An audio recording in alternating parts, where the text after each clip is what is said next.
नमस्कार, न्यूज 24 देख रहे हैं आप और मैं हूं आपके साथ मुस्कान शास्त्री। ईरान इजराइल की जंग ने भारत के लाखों परिवारों को अलग कर दिया है और अब लोग सरकार से गुहार लगा रहे हैं कि उनके परिवार जो उनसे दूर अन्य देशों में फंस चुके हैं उन्हें सही सलामत वापस भारत लाया जाए। यही नहीं, कई लोग वहां से वीडियोस बनाकर भारत सरकार से मदद की गुहार लगा रहे हैं तो कहीं उनके परिजन भारत में बैठे बैठे परेशान हो रहे हैं। ईरान में चल रहे युद्ध जैसे हालात ने हजारों भारतीयों की मुश्किलें बढ़ा दी हैं। लोग डरे हुए हैं, सोशल मीडिया के जरिए लगातार हालातों की जानकारी दे रहे हैं। उन्हें डर लग रहा है कि कहीं अगला जो बम है वो उन पर आकर ना गिरे। अपनी जान बचाने के लिए वो सब सरकार और भगवान से प्रार्थनाएं कर रहे हैं कि बस वो वहां से किसी भी तरह सही सलामत घर को लौट आए। अस्सलाम वालेकुम। आज तारीख 28/2/2026 है। हम सब इंडिया गुजरात अहमदाबाद से है और यहाँ पर आए हुए हैं सऊदी उम्रा के लिए और हमारी रिटर्न फ्लाइट थी, लेकिन ईरान और इजराइल का जो युद्ध हुआ इसलिए होकर हम यहाँ पर एयरपोर्ट के बाहर काफ़ी कलाकों से बैठे हुए हैं, लेकिन यहाँ ना ही हमको एयरपोर्ट से कोई जवाब दिया जा रहा है, ना ही यहाँ की हुकूमत हमको कोई भी रिस्पॉन्स दे रही है। अब ये जो 55 हाजी है ये सब कहाँ जाएंगे, कैसे क्या करेंगे, इसका कोई भी रिप्लाई हमको कोई नहीं दे रहा है और सारे यहाँ परेशान हो रहे हैं और सब रोजे में है। तो हमारी खास इल्तिजा जाए कि जल्द से जल्द हमें हमारे लिए कुछ भी मुख्तसर सा प्रबंध किया जाए। हालात सिर्फ ईरान तक सीमित नहीं है। संयुक्त अरब अमीरात यानी कि यूएई की ओर से हमलों की खबरों ने वहां बसे भारतीयों में डर पैदा कर दिया है। इसी बीच प्रधानमंत्री नरेंद्र मोदी ने यूएई के नेतृत्व से बात की और साथ ही बेंजामिन नेतन्याहू से भी हालात पर चर्चा की है।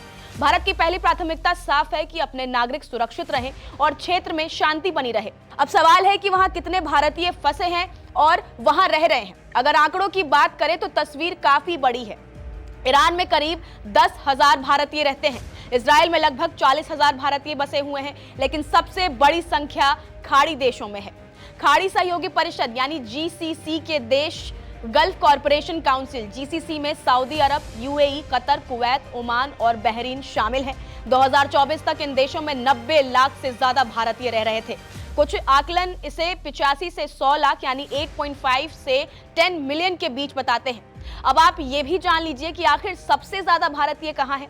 तो आपको बता दें कि यूनाइटेड अरब इमिरेट्स में भारतीय सबसे बड़ा विदेशी समुदाय है। करीब 35 से 43 लाख भारतीय वहां रहते हैं।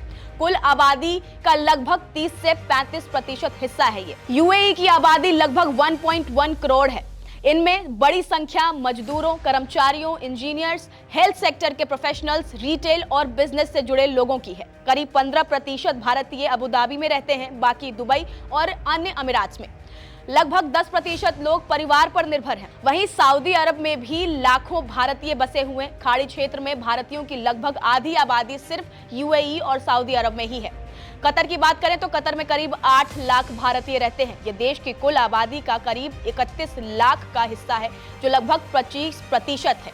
अन्य देश ओमान, बहरीन, कुवैत, इजिप्ट और लेबनान जैसे देशों में भी बड़ी संख्या में भारतीय बसे हैं और जंग के हालातों के बीच फंस चुके हैं। सबसे ज्यादा लोग केरल से हैं, उसके बाद तमिलनाडु, आंध्र प्रदेश, तेलंगाना, उत्तर प्रदेश, बिहार और पंजाब के लोग भी बड़ी संख्या में वहां काम करते रहे हैं। अब सवाल उठता है कि आखिर भारत के लिए चिंता क्यों बढ़ी है। तो दरअसल ये सिर्फ मानवीय मुद्दा नहीं है, आर्थिक मुद्दा भी है। विदेशों में बस भारतीय हर साल बड़ी मात्रा में पैसा यानी कि रेमिटेंस भारत भेजते हैं। खाड़ी देशों से आने वाला पैसा भारतीय अर्थव्यवस्था के लिए बेहद अहम है। अगर इन इलाकों में युद्ध भड़कता है तो भारतीय की सुरक्षा खतरे में पड़ सकती है, नौकरियों पर असर पड़ता है, भारत को आने वाली विदेशी रकम पर भी असर पड़ सकता है। हाल ही में अमेरिका की ओर से यह बयान भी आया है कि ओमान की खाड़ी में अब एक भी ईरानी जहाज नहीं बचा। ऐसे दावे हालात की गंभीरता को और बढ़ा देते हैं। जंग के इस हालात में भारत की रणनीति बेहद साफ है। भारत खुलकर किसी एक पक्ष के साथ खड़ा होने के बजाय शांति की अपील कर रहा है। प्रधानमंत्री नरेंद्र मोदी ने साफ कहा है कि मसलों का हल युद्ध से नहीं, संवाद से निकलना चाहिए। अपने नागरिकों की सुरक्षा, क्षेत्र में स्थिरता और संतुलित कूटनीति ही जरूरी है। पश्चिम एशिया में जंग का मतलब सिर्फ वहां की लड़ाई नहीं है, ये करोड़ों भारतीय परिवारों की चिंता है।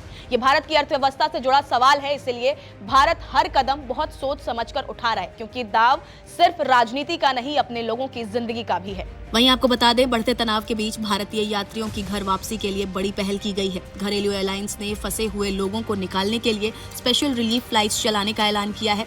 एविएशन मिनिस्ट्री के मुताबिक इंडिगो जेद्दा से भारत के लिए 10 विशेष राहत उड़ानें चलाएगी ताकि वहां फंसे भारतीयों को वापस लाया जा सके।